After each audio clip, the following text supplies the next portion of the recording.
ఇటీవల కాంగ్రెస్ లో చేరిన బీఆర్ఎస్ ఎమ్మెల్యే బండ్ల కృష్ణమోహన్ రెడ్డి తిరిగి సొంత గూటికి చేరారు. బీఆర్ఎస్ వర్కింగ్ ప్రెసిడెంట్ కేటీఆర్ ని కలిసి బీఆర్ఎస్ లోనే కొనసాగుతానని తెలిపారు. త్వరలోనే పార్టీ చీఫ్ కేసీఆర్ ని కలిసే అవకాశం ఉన్నట్లు తెలుస్తోంది.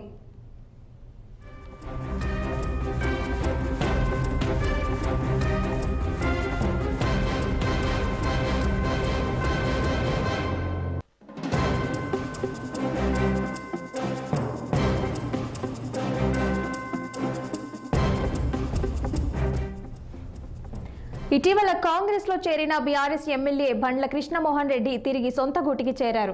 బీఆర్ఎస్ వర్కింగ్ ప్రెసిడెంట్ కేటీఆర్ ని కలిసి బీఆర్ఎస్ లోనే కొనసాగుతానని తెలిపారు. త్వరలోనే పార్టీ చీఫ్ కేసీఆర్ ని కలిసే అవకాశం ఉన్నట్లు తెలుస్తోంది. ఇక దీని మీద మరింత సమాచారం మా పొలిటికల్ బ్యూరో చీఫ్ రాములు అందిస్తారు. రాములు, చెప్పండి, అప్డేట్స్ ఏంటి? ఇటీవల కాంగ్రెస్ పార్టీలో చేరిన BRS party Gadwal MLA Congress party చేరారు. అయితే తాజాగా అతను అక్కడ స్థానికంగా అప్పటికే నియోజకవర్గ ఇన్ఛార్జ్ గా ఉన్న సరిత యాదవ్ కు గద్వాలకి వాళ్ళిద్దరు కూడా వైషమ్యాలు విభేదాలు ఉన్నాయి. అయితే ముఖ్యమంత్రి రేవంత్ రెడ్డి వాళ్ళిద్దరు కూర్చోబెట్టి నచ్చ చేస్తే తర్వాత గద్వాల ఎమ్మెల్యే కృష్ణమోహన్ కాంగ్రెస్ తీసుకున్నారు. అయినా కూడా అక్కడ సయోధ్య వాళ్ళిద్దరి మధ్యన కుదిరిన పక్షంలో అక్కడ స్థానికంగా చాలా ఇబ్బందులు పడుతున్న గద్వాల కృష్ణమోహన్ రెడ్డి కొద్దిసేపటి క్రితం అసెంబ్లీ లాబీలో పార్టీ వర్కింగ్ ప్రెసిడెంట్ మాజీ మంత్రి కేసీఆర్ తో పాటు మాజీ మంత్రి తలసాని శ్రీనివాస్ యాదవ్, అదేవిధంగా ప్రసాద్ రెడ్డి తన ఎమ్మెల్యేలతో భేటీ అయ్యారు. భేటీ ఆయన త్వరలో మళ్ళీ సొంత గూటికి వస్తానని చెప్పి చర్చించినట్టు తెలుస్తా ఉంది. ఆయన మాత్రం కాంగ్రెస్ పార్టీ వీడి మళ్ళీ టీఆర్ఎస్ వస్తున్న వార్తలు మాత్రం నేను ఖండించను, మీరు ఏ వార్త అంటే ఆ వార్త పెట్టుకోవచ్చు అని చెప్పి చెప్తున్నారు. ఇవాళ సాయంత్రం కానీ రేపు ఉదయం కానీ బీఆర్ఎస్ పార్టీ అధినేత కేసీఆర్ కూడా కలిసి ఆయన భవిష్యత్తు ప్రకటిస్తారని చెప్పి తెలుస్తా ఉంది. ఏదేమైనా ఇప్పుడు మహబూబ్నగర్ సొంత సీఎం రేవంత్ రెడ్డికి చెందిన మహబూబ్నగర్ సొంత జిల్లాలో ఈయన గద్వాల ఎమ్మెల్యే ప్రస్తుతం మహబూబ్నగర్ ఎంపీగా ఉన్న డీకే అరుణ తన మేనల్లుడు కూడా అవుతాడు. కాబట్టి ఈ పరిస్థితుల్లో మళ్ళీ ఆయన వెనక్కి రావడం అనేది కొంత రాజకీయంగా కొంత చర్చకు దారితీస్తుంది. ఇది రాష్ట్ర ప్రభుత్వానికి కూడా కొంత ఇబ్బందికరమైన పరిస్థితి అని చెప్పి అనుకోవాలి. గద్వాల ఎమ్మెల్యే కృష్ణమోహన్ రెడ్డి మళ్ళీ బీఆర్ఎస్ పార్టీ చేరితే మహబూబ్నగర్ జిల్లా నుంచి పాలించిన సీఎం రేవంత్ రెడ్డి అదేవిధంగా ఇతర ముఖ్య నేతలందరికీ కూడా కొంత ఇబ్బందికరమైన పరిస్థితి అని చెప్పి అనుకోవాలి. Sahana. Okay, thank you Ramulu.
ఇటీవల కాంగ్రెస్ లో చేరిన బీఆర్ఎస్ ఎమ్మెల్యే బండ్ల కృష్ణమోహన్ రెడ్డి తిరిగి సొంత గూటికి చేరారు.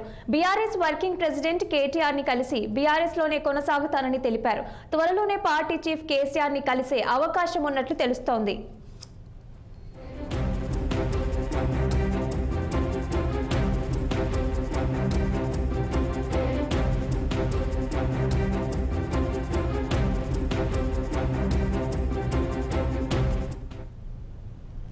దీని మీద మరింత సమాచారం మా ఆదిలాబాద్ ప్రతినిధి రహీం అందిస్తారు. రహీం, చెప్పండి, అప్డేట్స్ ఏంటి? రైట్ సహనా, ఏదైతే తెలంగాణ రాష్ట్రంలో కాంగ్రెస్ ప్రభుత్వానికి ఏదైతే షాక్ కలిగిందని చెప్పవచ్చు. ఎందుకంటే ఉమ్మడి మహబూబ్ నగర్ జిల్లాలో ఉన్న 14 నియోజకవర్గాలకు గాను 12 నియోజకవర్గాలు మొన్న జరిగిన అసెంబ్లీ ఎన్నికల్లో 12 సీట్లు కైవసం చేసుకుంది కాంగ్రెస్ పార్టీ. అయితే మిగతా 2 ఏదైతే జోగులాంబ గద్వాల కావచ్చు, అలాగే అల్లంపూర్ నియోజకవర్గం కావచ్చు, 2 నియోజకవర్గాలలో బీఆర్ఎస్ పార్టీ గెలుపొందడం జరిగింది. అయితే రీసెంట్లీ మనం చూసినట్లయితే జోగులాంబ గద్వాల నియోజకవర్గ ఎమ్మెల్యే బండ్ల కృష్ణమోహన్ రెడ్డి కాంగ్రెస్ తీర్థం పుచ్చుకున్నాడు. తనకు తగినంత కాంగ్రెస్ పార్టీలో లేదనే ఉద్దేశంతో తిరిగి బీఆర్ఎస్ లోకి వెళ్తున్నట్లు కొన్ని వార్తలు అయితే వస్తున్నాయి. అది కూడా ఈరోజు బీఆర్ఎస్ వర్కింగ్ ప్రెసిడెంట్ కేటీఆర్ ను అలాగే కొంతమంది ఎమ్మెల్యేలను కూడా బండ్ల కృష్ణమోహన్ రెడ్డి కలుస్తున్నట్లు మనకు తెలుస్తుంది. ఈ రోజు సాయంత్రమో లేదా రేపు ఉదయము కేసీఆర్ తో బీఆర్ఎస్ లోకి చేరబోతున్నాడు అని చెప్పవచ్చు. సహనా, రహీం, బండ్ల గణేష్ బాటలో ఇంకా ఎవరైనా తిరిగి బీఆర్ఎస్ లోకి వచ్చే అవకాశాలు ఉన్నాయా? మనం ముఖ్యంగా చూసినట్లయితే బండ్ల కృష్ణమోహన్ రెడ్డి తనకు తగిన స్థానము కాంగ్రెస్ లో లేరనే ఉద్దేశం మీదే మళ్ళీ తిరిగి సొంత గూటికి చేరుతున్నారని చెప్పవచ్చు. అంతేకాకుండా మనము ఇప్పుడు ఎన్నో బీఆర్ఎస్ పార్టీ కావచ్చు, బీఆర్ఎస్ పార్టీలో ఎంతో మంది కాంగ్రెస్ లోకే చేరుతున్నారు. కానీ ఇది ఊహించని కాంగ్రెస్ కి షాక్ అని చెప్పవచ్చు. బీఆర్ఎస్ బండ్ల కృష్ణమోహన్ రెడ్డి తర్వాత మరి ఎవరు చేరుతారో వేచి చూడాల్సిందే. Sahana. Okay, thank you Rahim.